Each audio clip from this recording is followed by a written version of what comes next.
Hey, what's up guys? Welcome back to the channel. So today I have a little bit of a different style video for you guys. So what I'm going to be doing today is going over my personal tier list for all the new monsters that were added into Iceborne.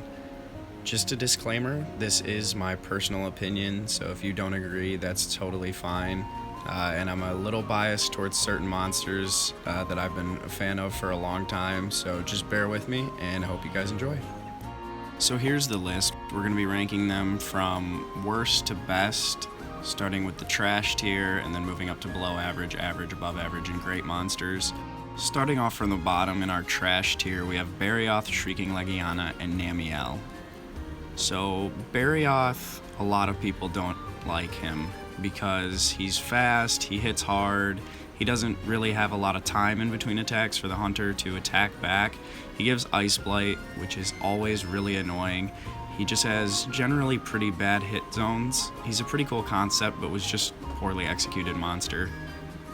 Something we can all agree on is that Shrieking Legiana is super obnoxious. She's always flying, the ice attacks have huge area of effect, Ice Blight, super annoying. I feel like I've never had fun while fighting Shrieking Legiana. It's always just a pain in the butt. And it's usually paired with regular Legiana, which those two together is just super, super annoying. Now Namiel being down here is a little controversial. Even for me, I wasn't sure about putting her here, but I think the fight really speaks for itself. Visually, Namiel is probably one of the best monsters in any of the games. Just awesome design. However, most of her attacks have really big area of effect. They're super spammy. They have really bad lingering hitboxes. You'll feel like you have time to run back in and try to get a hit in, but you'll get hit by an attack that's not even there. She gives Water Blight, which is just a dumb version of Ice Blight. She has really crappy hit zones when she's not in her charged state, and all around just a really annoying fight that's not very fun.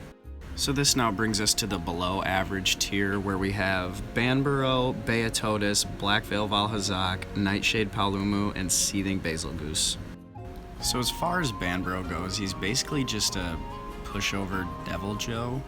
The tree attack has really annoying hitboxes, which kind of pushed him down a tier. He's really not that difficult. It's a good intro to Master Rank, but overall he's just kind of a subpar fight. There's nothing really too special about him. Beatotus kind of follows in the same tune as Banburo, where he's just kind of a winter Giratotus. He's not really that special. Bit of a pushover. He annoys me a lot because he gives Ice Blight, and oftentimes it feels like he repositions really far away from me during the fight, which leads to me having to chase him through the snow, which is just annoying. Again, he's not a bad intro to Master Rank, but once you're past him, you don't really have much reason to go back and fight him again. For Black Veil Valhazak, while he's really cool conceptually, again, the reason I put him so low is for his fight. He's really slow and clunky, and there's a lot of really, really easy openings to get off attacks. But he does have that one really big kind of AoE attack where he just kind of covers the whole map in Effluvium, which I find really annoying. I'm not a big fan of huge spammy AoE attacks that you really can't do anything about. He also has the little effluvia moss sacks on his head and tail that just kind of puff out, and they always seem to hit you at the wrong time. Overall, again, a good concept, but the fight I'm just not really a fan of. I really don't like Nightshade Palumu. With the crappy hit zones and how much it flies and the sleep clouds that seem to stay on the ground for the entire fight, it's just kind of obnoxious to try and kill it. It's not that good. Its armor really isn't anything special. In my opinion, I would say it's better than Base World Palumu, but not by much. So Seething Basil has pretty much the same issues that I found with Base World Basilgoose, and I think that it's harder to do with melee. Definitely not impossible, but with the constant explosions underneath it, you'll find yourself carding a lot, whereas if you just play ranged, you can pretty much never get hit and dodge its slow attacks and kill it pretty quickly. I put it in the below average tier because although the fight is pretty cool, they didn't really do too much new to Seething Basil Goose. There's so much room for creativity with a monster that's basically a B-52 bomber, and really all they did was just make the explosions bigger, which I feel like was very underwhelming. So that rounds out our below average tier. Now for our average monsters, I have Acidic Glavenus, Ruiner Nurg, Velkhana, Viper Tobi-Kadachi, Scarred Young Garuga, Shara Ishvalda, and Savage Deviljho. So I would have put Acid Glav a little bit higher on this tier were it not for the defense down AoE on his tail attacks. I just really don't like that kind of stuff. You can be really far away and dodge the tail attack and still get hit by the defense down, which I think is really annoying. On the plus side though, he does have really good weapons. Unfortunately, got shafted on design. I think he's a lot of fun. He stays true to the Glavenus mechanics, really cool color scheme. Overall, just a really solid monster that I enjoy fighting. Next on my list is Ruiner Nergigante, which sounds like it would be super badass compared to base Nergigante, but really they didn't change too much. He's just got metal looking spikes. You still can cheese him just as easily just by constantly tripping him. Overall, pretty underwhelming. He's got some cool new attacks, but really that's about all he has going for him compared to Nergigante. One thing that really annoys me is there's no optional quest for him on console, so you can't really fight him unless you get a lucky investigation. Another monster that you really either love or really hate that I fit in this average tier is Velkhana. So as the flagship monster, she gets some bonus points for that, but some things that really annoy me about her fight are Ice Blight. As you can see a pattern here, I really don't like Ice Blight. The other thing is that she can attack you with her ice beams through the ice walls that she puts up, and you can't get through those, so sometimes it's hard to see the attack coming or dodge it. I just think that it's kind of dumb that she can attack through it and you can't. I think she has a really cool design, is a decent fight, but overall for a flagship monster, I think she's just kind of meh. I like Viper Tobi-Kadachi. I think it's a really cool design, which was good because base world Kadachi was kind of weak considering the concept, which is an angry squirrel dragon. So I'm glad that they were able to come up with a cool little twist on him. He's kind of the love child of a Gendrome and an Iodrome, which I think is cool. Poison and Paralysis together might seem like a little bit too much, but I feel like they did a good job of balancing it out and just a pretty good fight. Now, Scarred Young Garuga has a really badass backstory. I mean, getting hurt in a fight, that's pretty awesome. The thing that keeps it from being the next tier for me is the fact that it only comes tempered and there's no optional for it at all, which I find frustrating. I also think that the flying 70 fireball spam attack is a little much, but overall he's pretty good. Now, Savage Deviljho is really cool looking, the way the dragon element just kind of leaks out of his body. I think it does a good job of being a really difficult fight at first, but as you get used to it, you find ways to kind of cheese him and beat him easily. However, I think he's kind of a pushover for gunners. Just ranged on him works really well. He's super weak to element. They did a good job of fixing his hit zones from base world Joe, which the arms would get in the way of hitting the chest a lot, and so they fixed that, which is good, but I think that they could have done a better job of adding more attacks. So all around, just kind of a average tier monster. The final boss, Shara Ishvalda, I think was a really well done fight. The two stages are very different and require you to kind of adapt to it. I think seeing it release for the first time in the story was just super awesome, kind of breathtaking moment that no matter how seriously you take the game, you really enjoyed that. What keeps it to the average tier is how easy the fight is once you've done it enough. Basically anybody, even non-speedrunners, can easily do a script of a sub 5 to 7 minute run and just constantly farm it. It's kind of a pushover once you beat it a few times, and so that's what keeps it to average. Overall though, I really like the design, and I think they did a good job with this one. So that concludes the average tier and puts us now in the above average tier. So these are monsters that I think have good design and a good fight and are just fun in general.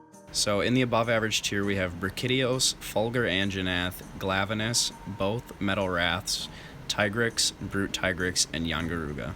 Starting off our above average tier is Brachydios, which is a older series monster that a lot of people really loved, and getting to see him in the new world was really awesome.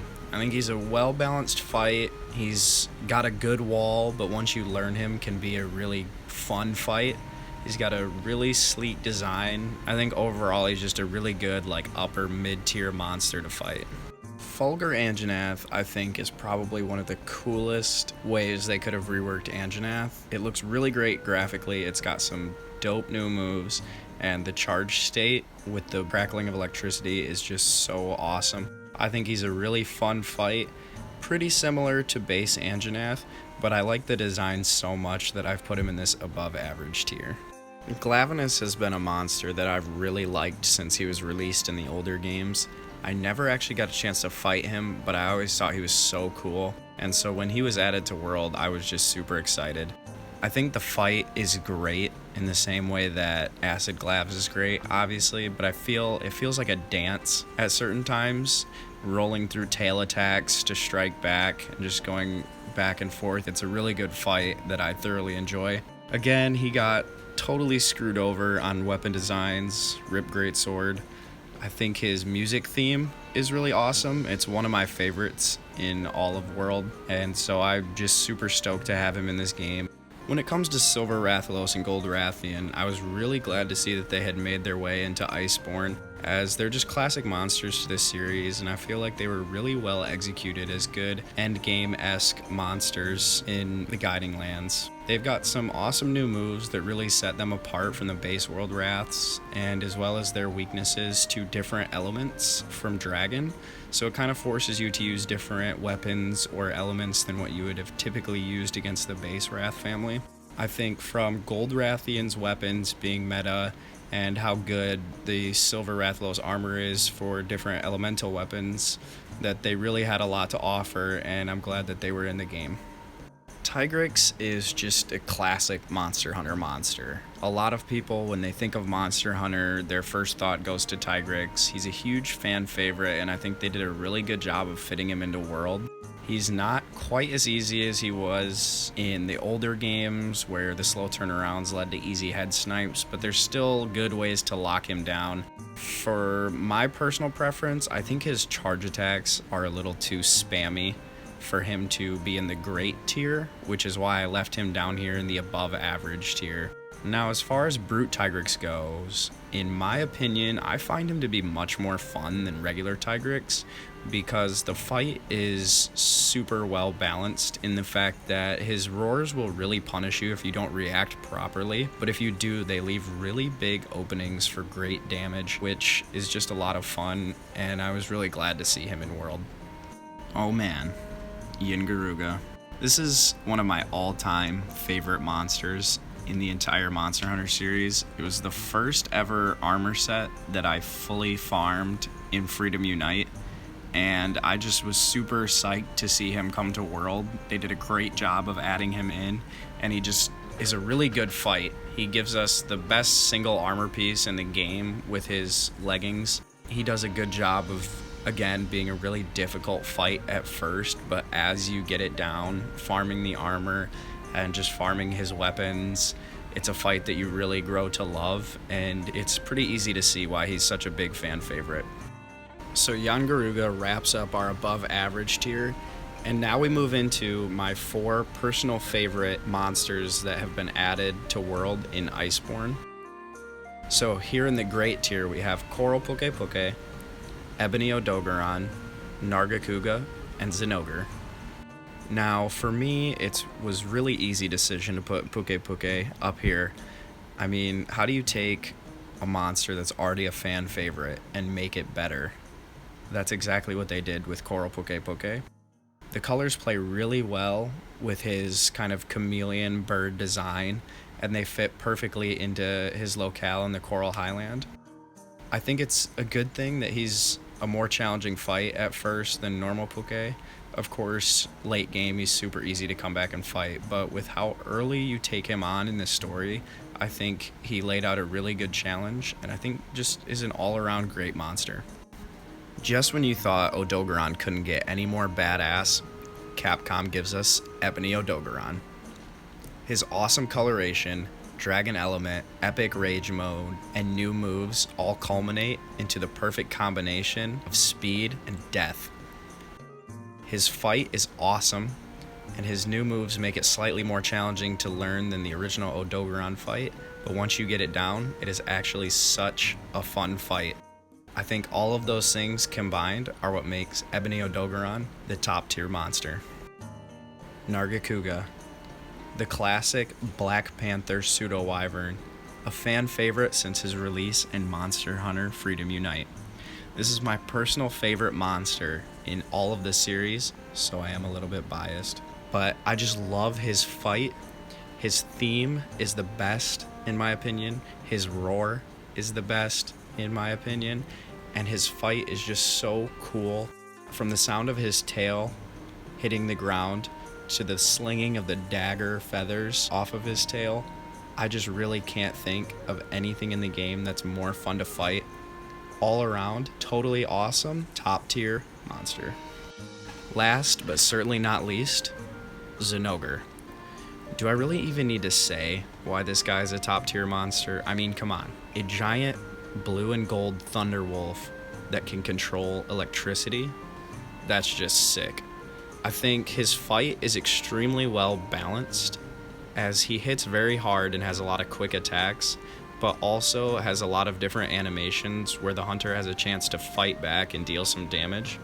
I think visually, in my opinion, he is the best looking monster in all of World.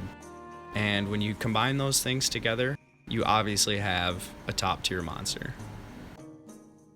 So that's gonna do it for this video, guys. I wanna know what you think. What does your tier list look like? What are your top monsters? Feel free to let me know down in the comments below. I hope you guys have a great day and happy hunting.